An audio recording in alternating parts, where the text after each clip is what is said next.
Hi guys, welcome back to Everyday Off-Road. We are back from Hawk Pride. Last week we went up there and ran some pretty awesome trails. Ended up smacking our tie rod on a rock about 3/4 of the way up Merlin. So we instantly got on the phone and got another Currie tie rod on the way because the one that had been on there had been awesome. It had been on there for probably 5 years. No fault to RockJock or Currie at all. Those things happen. I came down on it very hard, as you can see right here.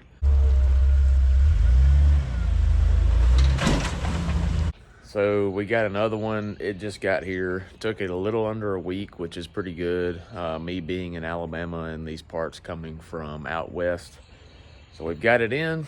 Gonna slap it on today. Gonna go ahead and pull the old drag link off and get everything repainted, new joints and everything while we're in here doing this work. So it's pretty much going to be a full Currie Currectlync steering system install. So stick around and we'll get this thrown on. So I'm not sure if this will pick up on camera or not. This thing is actually bent kind of like that, bent up, because I came down on it right there.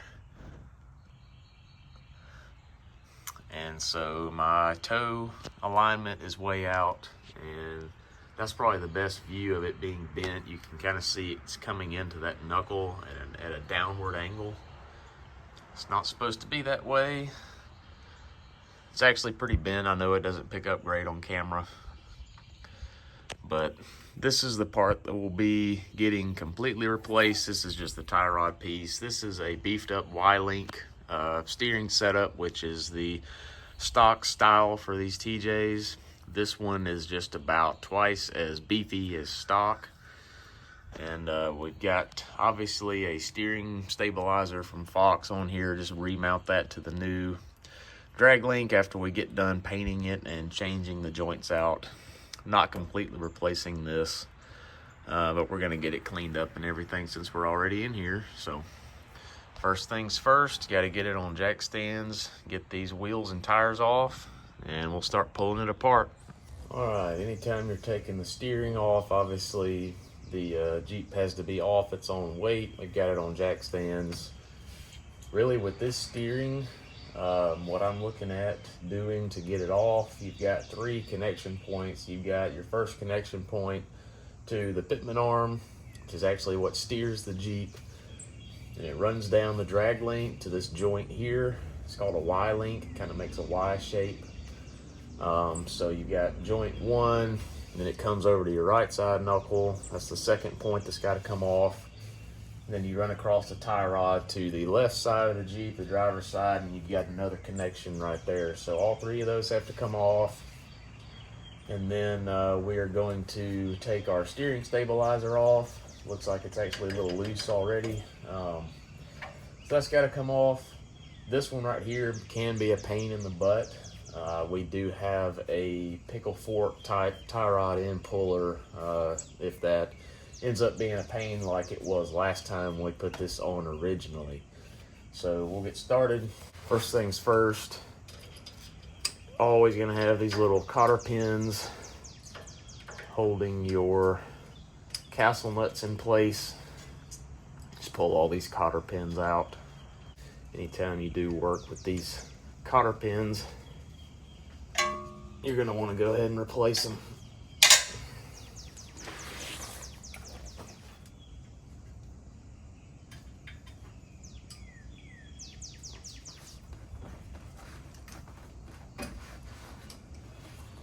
So there's all 3 of those. I think next I'm actually going to go ahead and take the steering stabilizer loose, which, like I said, scarily already seems to be loose. So I'm going to go find a socket that fits this and get that disconnected. What I'm using for the steering stabilizer is 3/4 inch deep socket on the outside, and then a 3/4 inch box wrench on the inside. So one good thing about this Currie stuff, I believe it's all like English.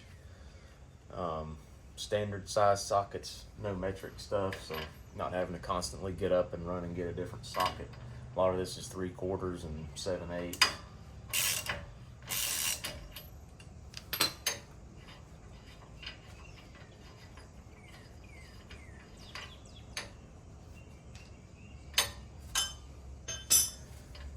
Once the nut's off, you should be able to slide your bolt through the back, and then just kind of, we're gonna let this, there's a little spacer that fell out right there. You gotta remember where that goes.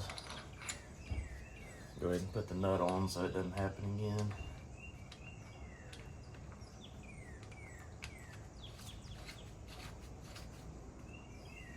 So get that back together. We're just gonna let that sit there until we get the rest of the steering off. These can just stay on the drag link. I'll just tape over those before we paint this, so we don't have to worry about the positioning of the steering stabilizer. If you're doing this from scratch, I believe there's some instructions on kind of where to put this, because you don't want to overextend or underextend this cylinder as you're turning.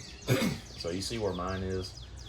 It's about an inch, half inch from these threads on the drag link. So we're just gonna remember where that is and start trying to get these joints off.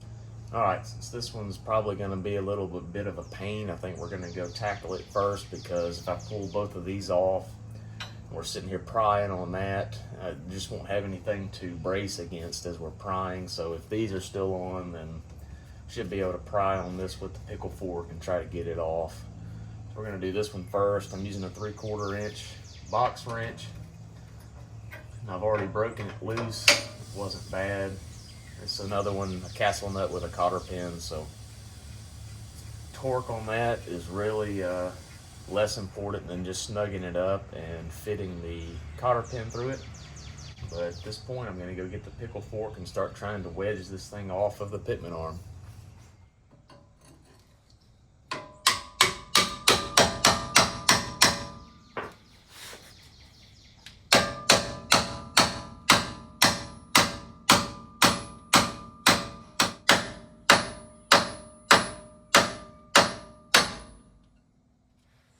Wasn't as bad as last time.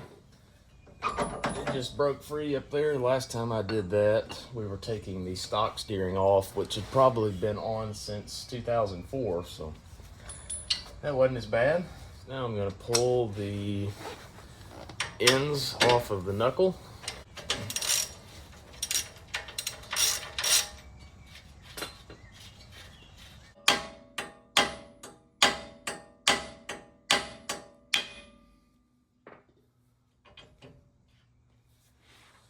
The way I do it is I leave the castle nut on just ever so slightly and tap it with a hammer and let it fall through.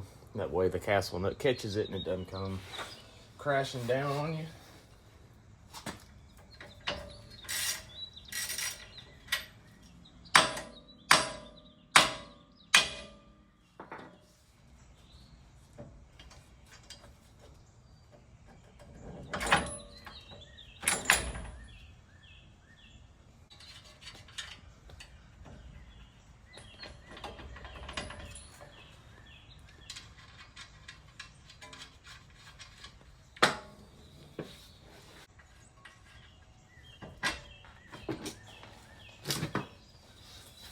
Steering's off. All right, can you see the bend now? Everybody online saying they couldn't see it. That's our brand new Currectlync tie rod. This is the old. Yeah, that one has a nice arch to it. So next thing we're gonna do is get these tie rods set at the exact same length. That'll get our alignment close. And then we'll disconnect it from the drag link, get the drag link painted and all pretty. I'm gonna put a new joint on either end, and then we will connect our new tie rod back to the drag link and do everything we just did in reverse. So we've got our drag link painted up, got the hardware moved over from the old one. The tie rod came with these two little plastic cups on them, just to protect the boots, so pull those off.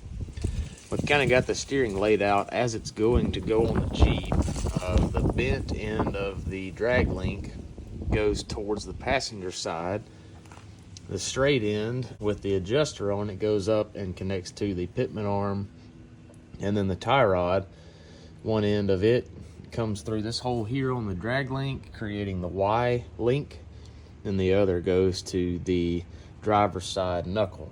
So that's what we've got. I'm gonna go ahead and put this through here. Like you can see, it's got a little groove for a cotter pin, so you just slide this through there, put the nut on, the castle nut, and then put you a cotter pin through there to hold that. I'm gonna go ahead and kind of get this assembled, and then we'll pick up filming when I get ready to throw it all back on.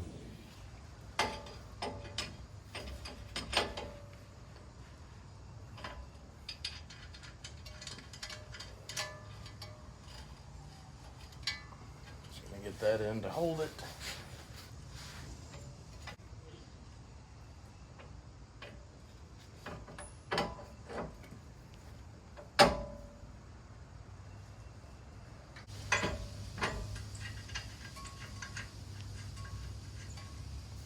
There you go. It's in place. Go ahead and reattach our steering stabilizer.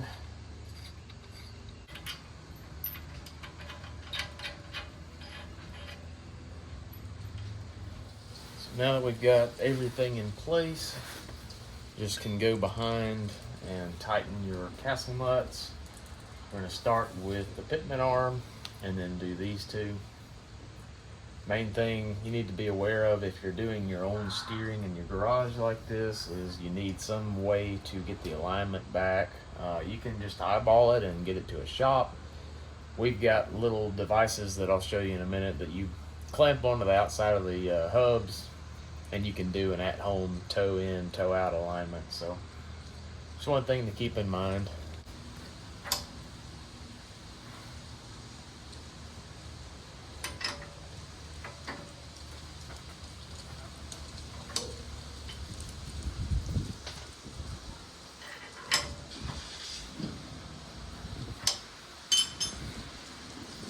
Take a cotter pin once you've got it snug, run it through.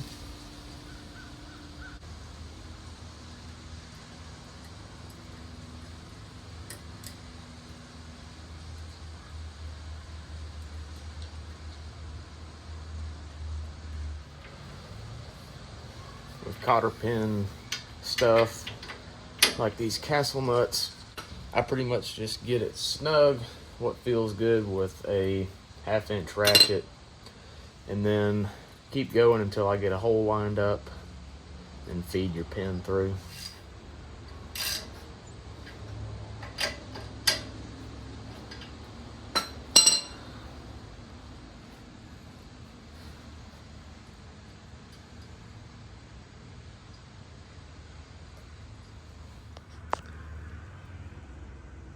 So here's your pre-alignment shot of everything. And I finished getting the steering stabilizer tightened. But all this is loose because these are your adjustments for your alignment. And how you get it in alignment is you spin this tie rod. You loosen both of these clamps, spin the rod, it forces the tires in or out, therefore adjusting your toe. And other than alignment, we'll have to make sure the steering wheel is straight, which you do with this right here. We'll explain that in a minute. And then we'll go through and put nice Johnny joint grease in all of our grease fittings on the joints. That'll be about it. All right, all we do for an alignment is we have these little plates here. It's basically a piece of angle with certain bolt patterns drilled into it. One of them, of course, fits TJ or JK, which is ours. So you bolt these on either side of the Jeep. And basically all you do is measure front to back on both sides. So I'll measure front to front over on the other side. Then we'll do the same thing with the rear. And you basically want to get it dead even or just slight toe in. So here we've done just that. We've got the tape spanning across the front side of the front axle. Looks like we're sitting right at 66 1/4. Sorry, the camera won't focus. So 66 1/4 dead on up front. So we'll do the same thing with the back. So we're spanning across the back side of the front axle now, and we have 65 7/8. So basically we've got too much toe out. Front of the tires are basically bowed out. That's the opposite of what we want. So we need to pull our tie rod together a little bit to cause the toe to come inward. All you're gonna do is grab your nice new tie rod that should spin very freely. You're gonna start rotating. That bracket's hitting. I do not have memorized which way. One of these ends is gonna be a reverse thread, so as you spin, it either pushes the tires apart or pulls them together.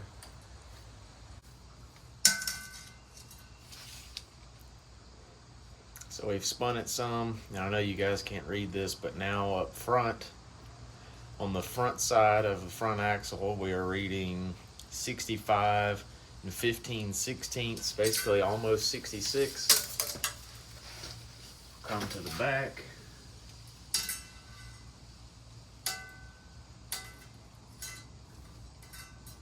Do the same. We're a hair over 66. Got 66 and an eighth. We went the right direction, but we went a little too far. I'm gonna go back out a little bit.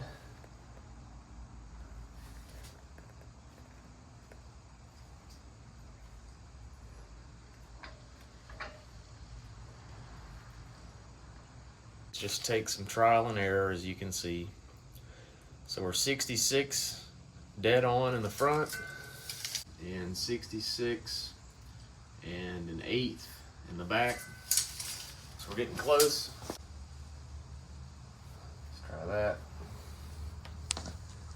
I say for better on-road handling to have a slight amount of toe in, which we don't drive on the road very much. So 66 and 1/16 and 66 and an eighth. So that's perfect.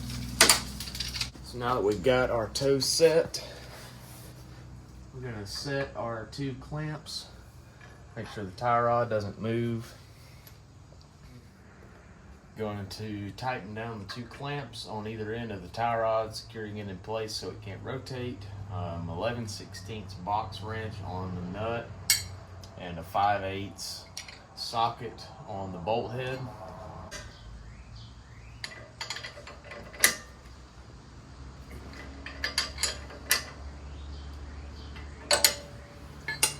The only thing left is to go see how off the steering wheel is. It probably won't be dead center with all of the messing with this that we've done.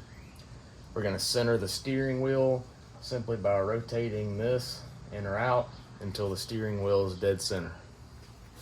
Very last thing we're going to do before we set it back on the wheels and tires is fill all these joints with brand new grease.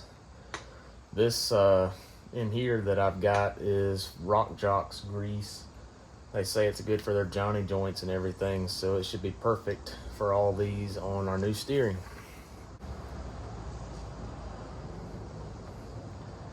Just fill until you kind of see the boot fill up.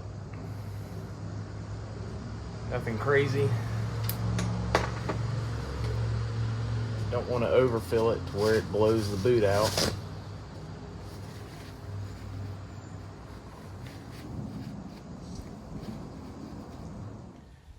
So I just got back from a test drive. Everything was good. This probably is the first time it's ever happened for me, but I got the steering wheel pretty much dead on the first try. Marked the pitman arm when I pulled the drag link off just to get everything lined back up right, and I guess it worked pretty well. So there's your brand new Currie Currectlync tie rod. Like I said, we repainted the drag link and put new joints on both ends. So in theory, we pretty much have a brand new Currie Currectlync by RockJock steering setup. And this is my favorite steering setup. It's been ultra beefy for 5 years now. The tie rod hit, I mean, everybody admits that that was a pretty hard hit. And the fact that I could even finish the day with just a slightly bent tie rod is a tribute to how well this stuff is made. Everything's USA made, very thick steel. Super happy with it. So like you saw, install's pretty simple. Really nothing to it. If you're replacing your stock steering, it's basically the same setup, except you will have to set up your steering stabilizer. Mine was already in place. We just disconnected it and reconnected it. So that's pretty much it. So there you have it, guys. Brand new Currie steering on. Excited to have pretty much a brand new steering setup. It's unfortunate the tie rod bent, but wasn't the end of the world. Like I said, we got off the trail fine thanks to the beefiness of the Currie. Got everything greased up, all the torques double checked and everything, so should be good to go for the next ride. Thank y'all for watching this video. See you next time on Everyday Off-Road.